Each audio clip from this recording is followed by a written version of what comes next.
It's so hot. Yeah, but really the summer weather's here. So I do want to share something interesting. This is our mini split. This is a 9K. In other words, like 9,000, whatever they would call it, BTUs. So British thermal units. This unit is sized for our master bedroom, which is right here. And it works really good. This was a smaller unit. It's actually 110 volts.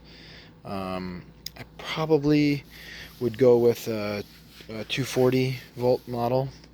But this one, there was one here when we bought the house, and we used it to death. I think it lasted about 15 years and then died. And so because there was already 110 volt circuit pulled, it was one hot wire, a neutral, and a ground. I replaced it with kind of the same type, just newer, better SEER rating, better efficiency. But this can keep our master bedroom, like we could get it down to 60 if we want, but it'll very easily maintain. I think she has it set right now at like 67, a little spoiled. Very easily just do its thing here and keep that room nice and cold. But basically you can see it comes from the panel, so that lower conduit is the circuit. One thing you got to consider is the proximity to your breakers.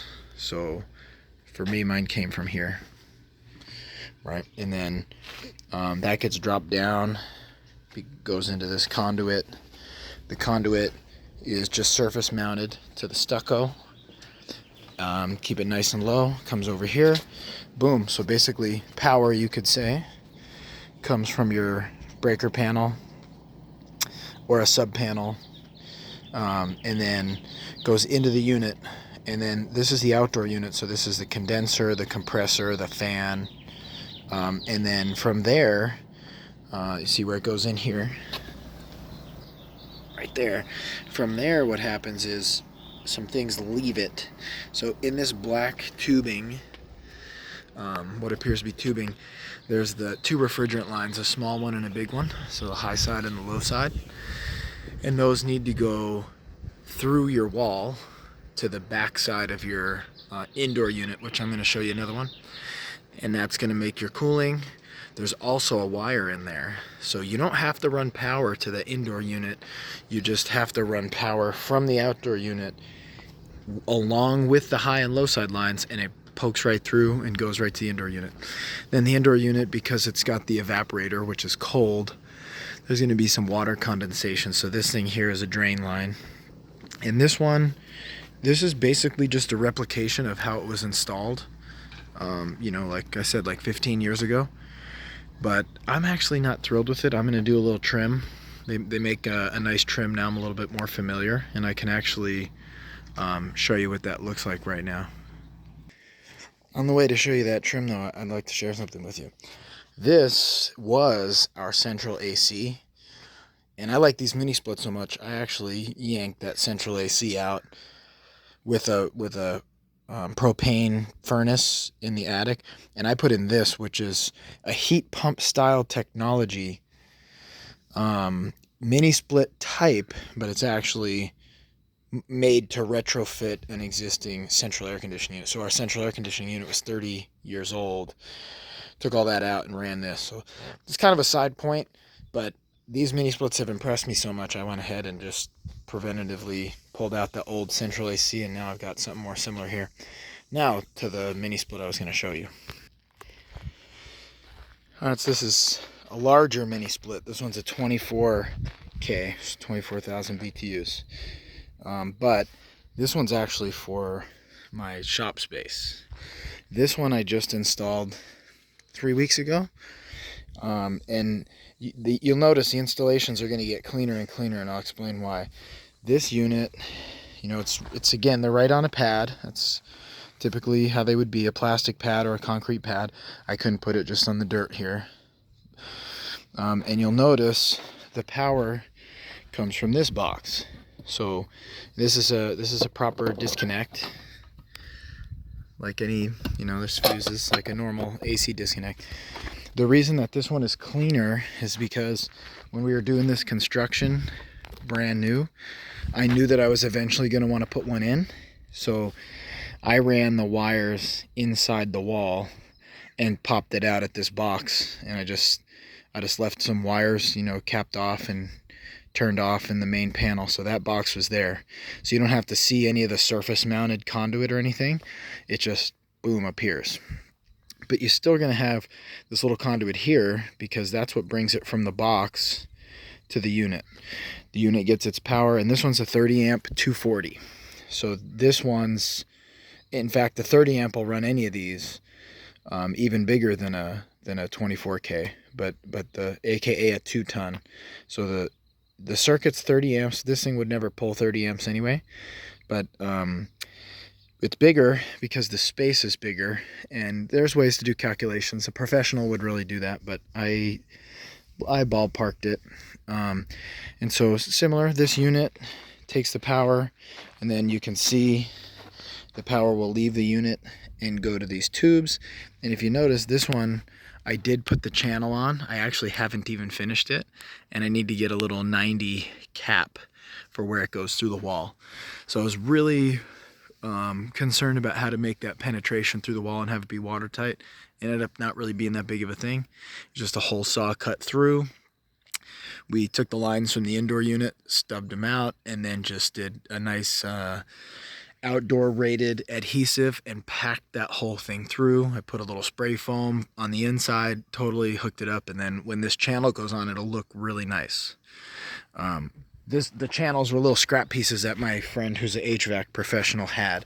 So I'm like, yeah, give me the channel and I'll just shoot them up there. But I'm gonna get a nicer, you know, a new set that will actually go all the way to the bottom, and then that 90.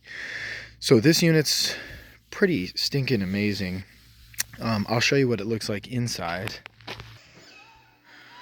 Alright, so you can kind of get an idea. Probably realistically a 2-ton is not big enough, but this place is extremely well insulated, and I'm not looking to keep it super cold in here, but if I want to work on something, I can blast the AC and it'll keep me very comfortable. So that unit, like I said, there's nothing has to run to it.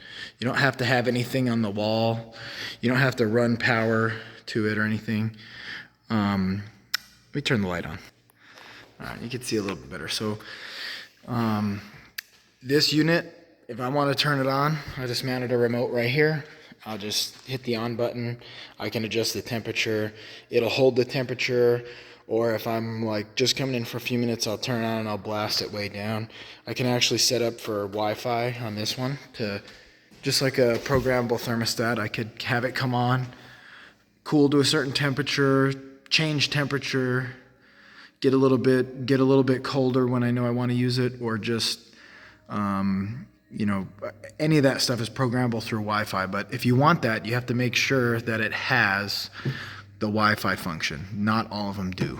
So inside, I mean, just for a little bit of a more distant view, they don't look bad.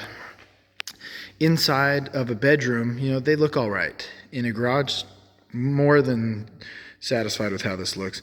They do make some other ones that actually sit in the ceiling that are even better looking because it doesn't hang on the wall.